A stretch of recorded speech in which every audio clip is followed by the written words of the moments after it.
नमस्कार दोस्तों, आप सभी का हमारे चैनल न्यू एकेडमी ऑफिशियल में स्वागत है। तो दोस्तों, इसके पिछले क्लास में हम लोगों ने स्वर के बारे में जाना था। तो आज की इस क्लास में हम लोग क्या जानेंगे? व्यंजन के बारे में। स्वर के बारे में हम लोगों ने एकदम बेसिक से जाना था। तो चलिए आज देखेंगे व्यंजन।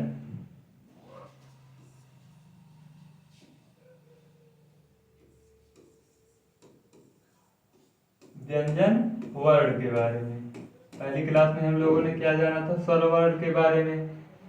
तो आज क्या जानेंगे? व्यंजन वर्ड के बारे में। तो देखिए, पहला क्या है? स्पर्श व्यंजन। स्पर्श व्यंजन किसे कहते हैं? इन व्यंजनों का जो उच्चारण है मुख के विभिन्न अंगों से स्पर्श किया जाता है। देखिए, जैसे अभी देखिए का वर्ग। का वर्ग का जब हम उच्चारण करेंगे तो कहाँ से इसका जो स्पर्श होगा, कहाँ से स्पर्श होगा? कंठ से। देखिए, जैसे का, खा, गा, घा, अंगा, यहाँ तक देखिए का वर्ग का जो उच्चारण हो रहा है कहाँ से हो रहा है? कंठ से हो रहा है। उसके बाद देखिए चा वर्ग। चा वर्ग का उच्चारण स्थान कहाँ से है? चा, तालव्य।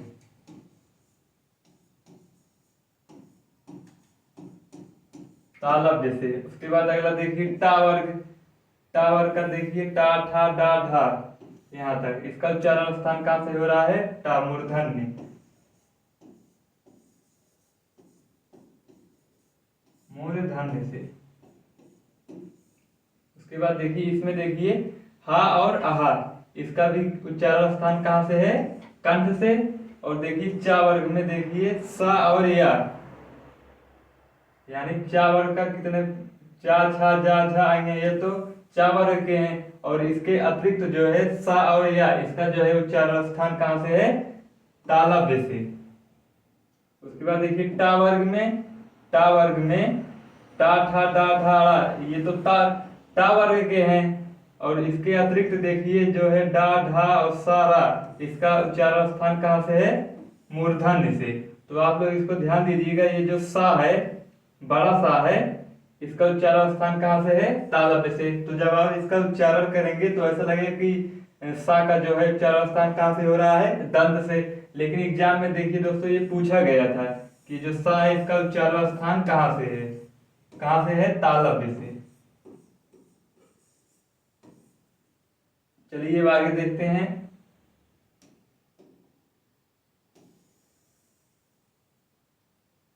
उसके बाद है अगला कौन सा है? टा वर्ग। टा वर्ग में देखिए कितने अक्षर हैं? टा, ठा, डा, ढा, अड़ा। इसके अतिरिक्त देखिए कौन कौन से हैं? डा, ढा, सा और रा। उसके बाद देखिए ता वर्ग। ता वर्ग में देखिए ता, था, दा, धा, ना। ता, था, दा, धा, ना, इसका उच्चारण स्थान कहाँ से है? दंत से। ता, था, दा, धा, ना, ये तो हो गए दंत से। इसके अतिरिक्त जो है ला, सा और जा, इसका भी उच्चारण स्थान कहाँ से हो रहा है? दंत से। उसके बाद अगला कौन सा है? पा वर्ग। पा वर्ग का उच्चारण स्थान कहाँ से है? ओष्ठ से।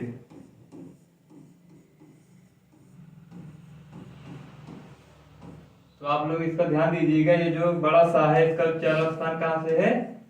तालव्य से। एग्जाम में ये पूछा भी गया है। चलिए अब आगे देखते हैं। अगला क्या है? दंतोष्ठीय। दंत ओष्ठीय व्यंजन कौन सा है? वा। और दंतोष्ठ कौन सा है? वा और फा।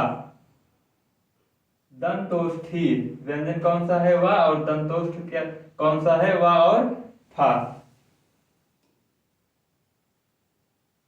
चलिए आगे देखते हैं।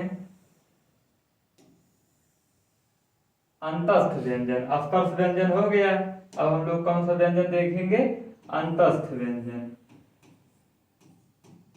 अंतस्थ व्यंजन जिन वर्णों का उच्चारण स्पर्श वर्णों, जिन वर्णों का उच्चारण जो है स्पर्श वर्ण और ऊष्म वर्ण के मध्य से होता है, उसे क्या कहते हैं? अंतस्थ व्यंजन। इसकी संख्या कितनी है? 4। कौन कौन सा? या, रा, ला और वा। कौन से व्यंजन है ये? अंतस्थ व्यंजन।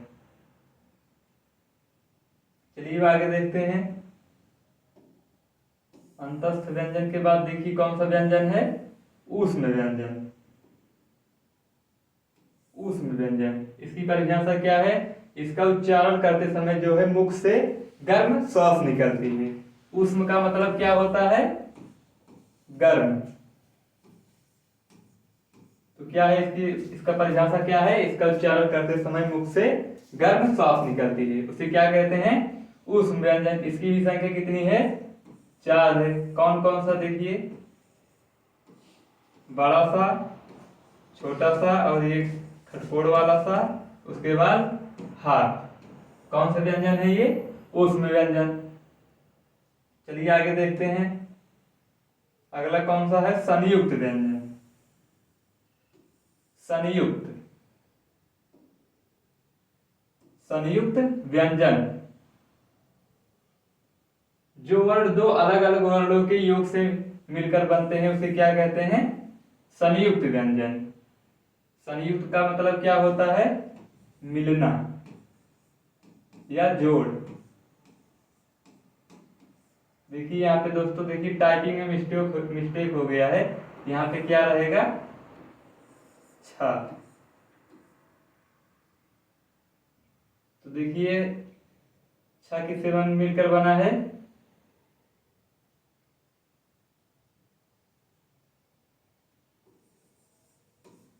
का और सा से। उसके बाद तरा देखिए, ता प्लस रा। उसके बाद ज्ञा, ज्ञा जो है जा और या से मिलकर बना है। उसके बाद सरा जो है सा और रा। तो ये कौन से व्यंजन है? संयुक्त व्यंजन। चलिए आगे देखते हैं। संयुक्त व्यंजन हो गया। अब आगे है द्विगुण व्यंजन। कौन सा व्यंजन? द्विगुण व्यंजन। उच्चारण करते समय जो है वायु ऊपर नीचे जब टकराए तो वहां पे कौन सा व्यंजन होगा? द्विगुण व्यंजन। यानी उच्चारण जब द्विगुण व्यंजन का जब आप लोग उच्चारण करेंगे तो वायु जो है ऊपर नीचे टकराएगा, उसे क्या कहेंगे हम लोग? द्विगुण व्यंजन। इनकी संख्या कितनी होती है? 2। कौन कौन से देखिए? ड और ढा। कौन से व्यंजन है ये? द्विगुण व्यंजन। अब अगला है अयोगवाह व्यंजन। अयोगवाह व्यंजन, जो वर्ण आ के योग से बने किंतु उन व्यंजन के लिए, किंतु वे जो है व्यंजन के लिए अर्थ प्रकट करते हैं, उसे क्या कहते हैं? अयोगवाह। फिर से देख लीजिए परिभाषा। जो वर्ण आ के योग से बने हैं किंतु वो क्या है? व्यंजन के लिए अर्थ प्रकट करते हैं, उसे क्या कहते हैं? अयोगवाह। कौन कौन से होते हैं? इनकी संख्या कितनी है? 2। पहला क्या है? अंग और आहा। तो देखिए इसको क्या कहते हैं? ये जो बिंदी है इसको क्या कहते हैं? अनुस्वार।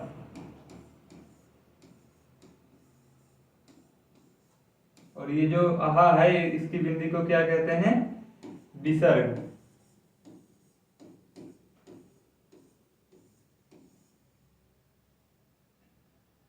चलिए इतना हो गया। अब आगे देखते हैं। अगला क्या है? पार्श्विक व्यंजन। पार्श्विक व्यंजन क्या होता है?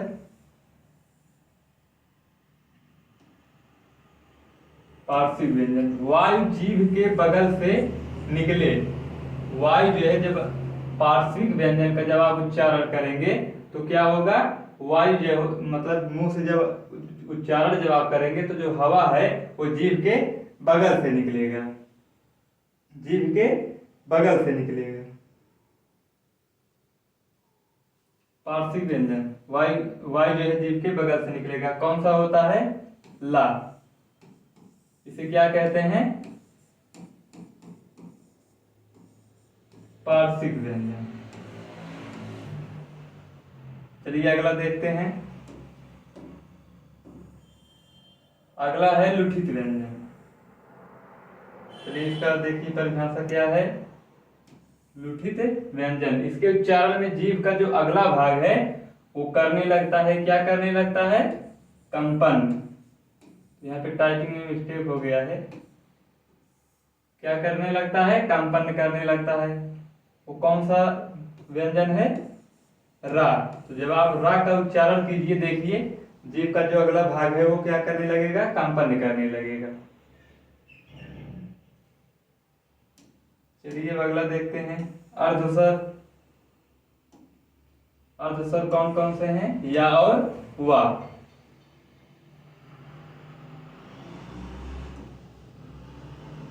तो देखिए आगत व्यंजन। आगत व्यंजन किसे कहते हैं, आगत यानी आना, जो वर्ण दूसरी भाषाओं से हिंदी में आए हैं।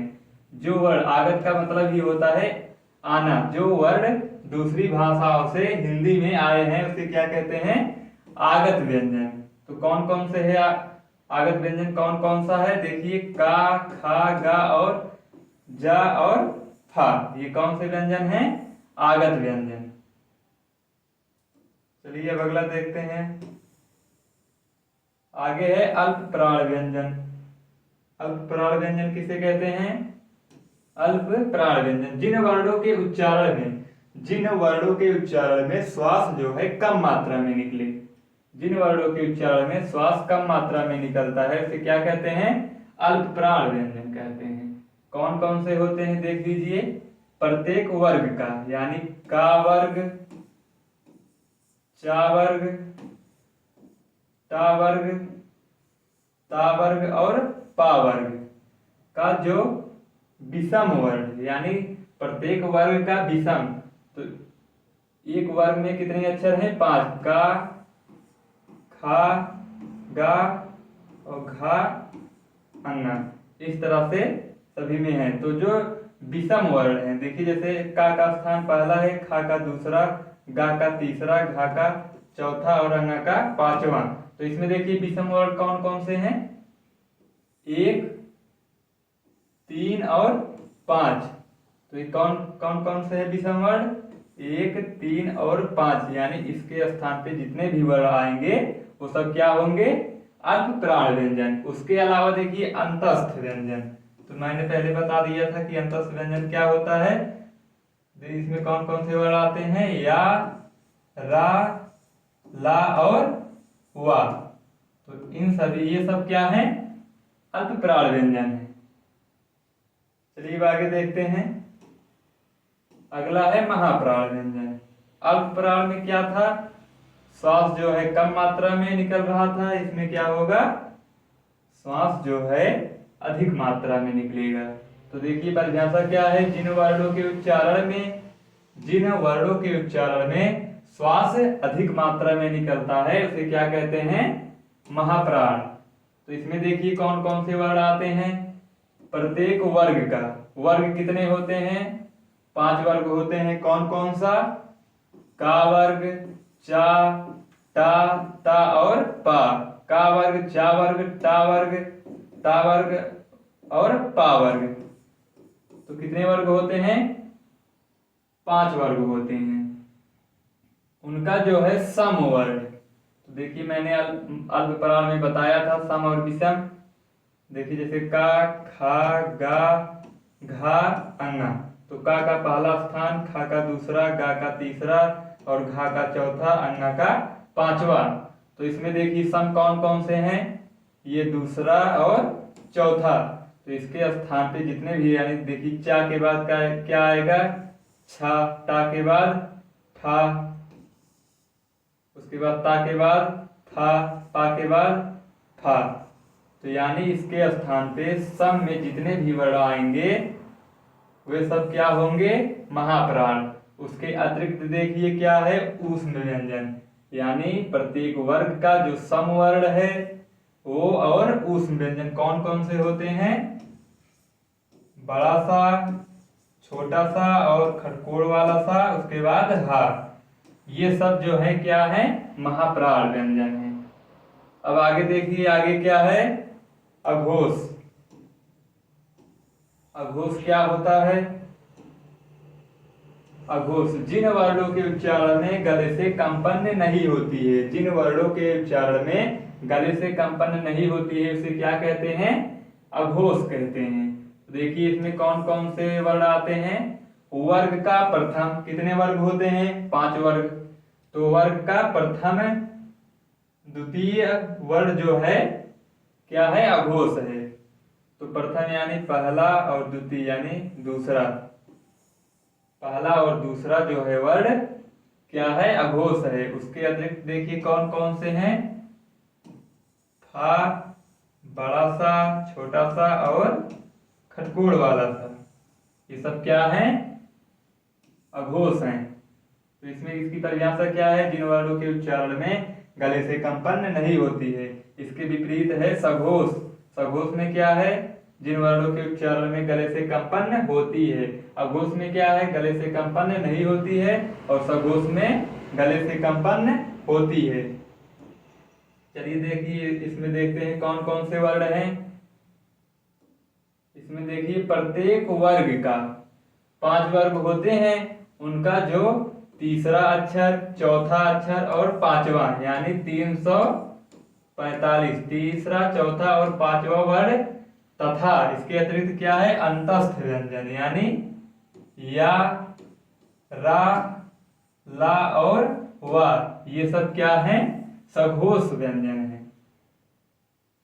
चलिए आगे देखते हैं, अगला क्या है? द्वित्व व्यंजन। कौन सा व्यंजन? द्वित्व व्यंजन। द्वित्व व्यंजन किसे कहते हैं? यदि दो समान व्यंजनों के बीच कोई स्वर ना हो। यदि दो समान व्यंजनों के बीच, यदि दो समान व्यंजनों के बीच कोई स्वर ना हो उसे क्या कहते हैं? द्वित्व व्यंजन। एग्जाम्पल देखिए, जैसे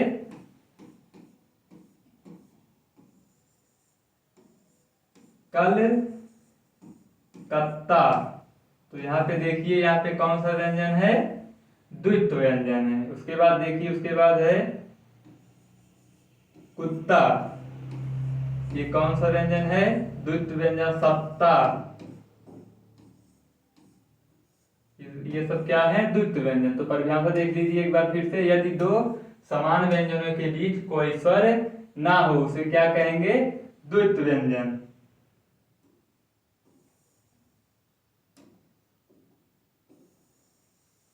तो देखिए दोस्तों, यहाँ पे एग्जाम्पल लिखा गया है, आप लोग नोट डाउन कर सकते हैं।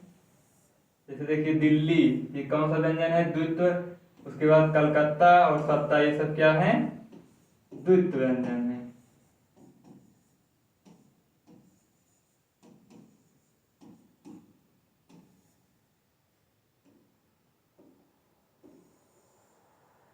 तो दोस्तों आपका ये जो वर्णमाला का टॉपिक है समाप्त होता है। इसके बाद हम लोग क्या पढ़ेंगे? संधि भी जो है ये दूसरा क्लास था वर्णमाला का। इसके बाद हम लोग क्या पढ़ेंगे? संधि। तो ये 4-5 दिन जो है यूपी का जो बैच है 4-5 दिन तक आपका डेमो क्लास चलेगा। और जो लोग भी बैच से जुड़ना चाहते हैं वो लोग जल्द से जल्द जुड़ जाएं, क्योंकि देखिए टाइम बहुत कम है, टाइम जो है बहुत कम है। तो जितना जल्दी आप लोग जुड़ जाएंगे उतना ही आपको सही रहेगा। तो मिलते हैं फिर एक नए वीडियो में, तब तक के लिए जय हिंद, जय भारत, वंदे मातरम।